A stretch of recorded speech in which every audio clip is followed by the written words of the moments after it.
Obviously, we had a great weekend. It was a very exciting time for our football team and everybody that's involved with Oklahoma State athletics.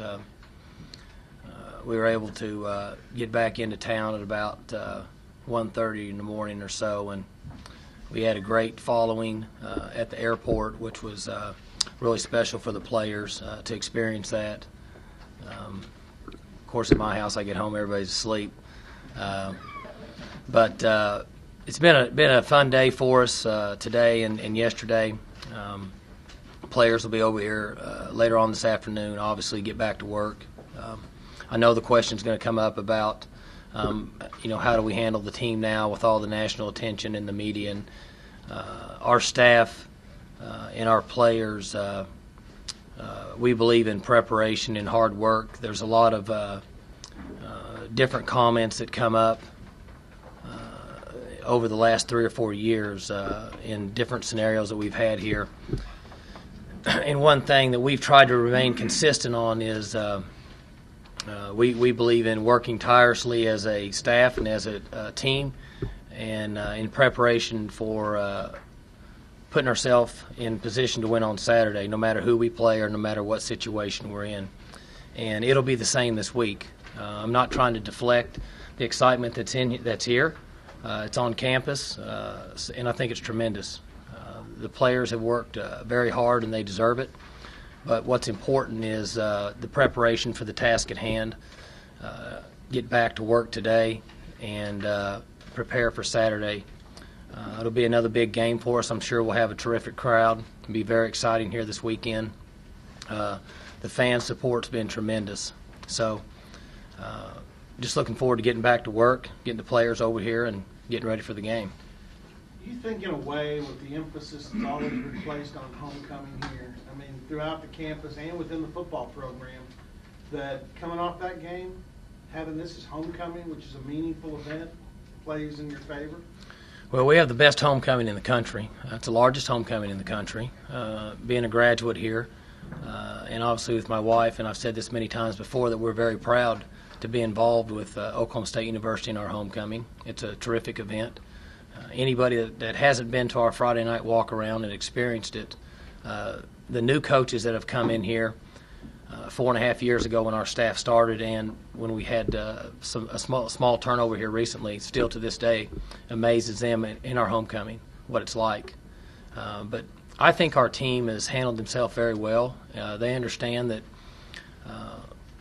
you're only as good as your next game, and part of our job as coaches is to somewhat bring them back to earth. I got hit with the question yesterday of, how long do you let them enjoy what happened? And I don't think you ever take that from them. I think that, and again, I'm speaking personally, that they'll never forget what happened the other night for the rest of their life. And so let them enjoy it and let them keep it in their pocket. But when we have them in meetings and practice, we get focused and get ready to play. Talk a little bit about Baylor, because and I'm not trying to do the coach's work for them, but this is a much better football. All you do is look at the stats. Mm-hmm. This is a much better Baylor team than they've been in a while. They're playing very well.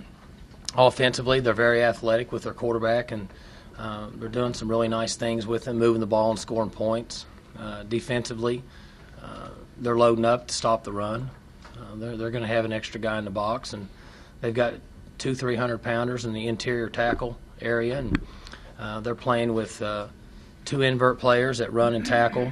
Their free safety, I don't know what his name is. I know he's number 21. I thought he'd be out of here by now, but he may be as good a tackler as we have in this league. When backs or quarterbacks have come through the front 7, he squares up and tackles very, very well. He's a good player.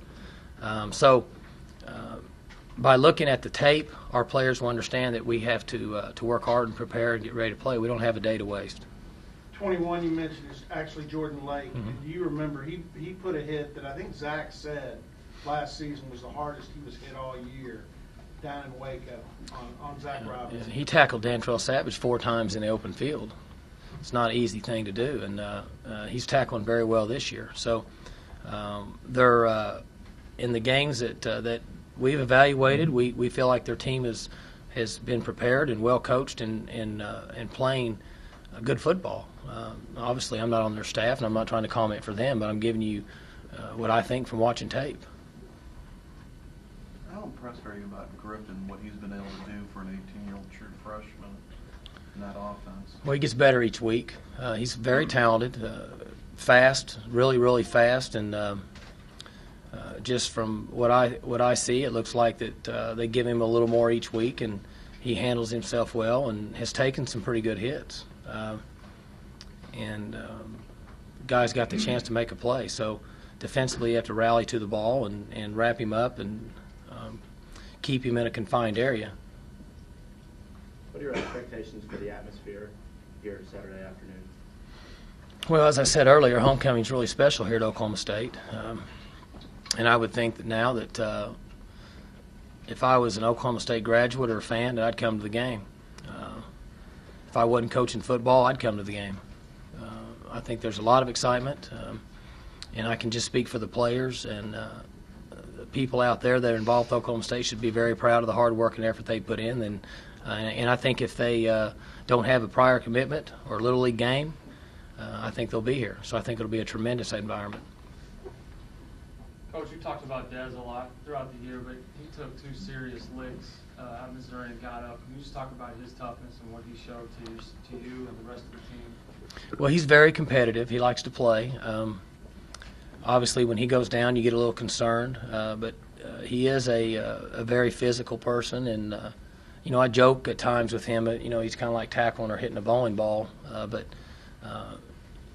because he's competitive and he's not scared to go across the middle, at times he is vulnerable. But the good ones are. The guys that have a chance to really excel at this level and play beyond this level are not concerned with going across the middle.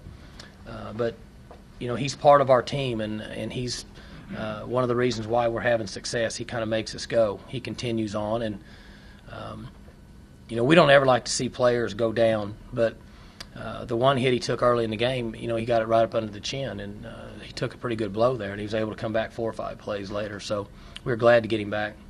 Overall, it seemed like watching the game that it was a hard-hitting game on both sides of the ball. They delivered some big blows, and you guys delivered some big blows too.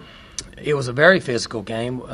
One of the comments that I had made in the post game was it was as physical a game as I've been in without it being 2 smash-mouth running football teams. Several years ago when Coach Miles and I were here, we used to have some games like that when we were using tight ends and fullbacks and 2 teams, Kansas State and us. And it wasn't that type of game, but it was very physical. I'm a little surprised about some of the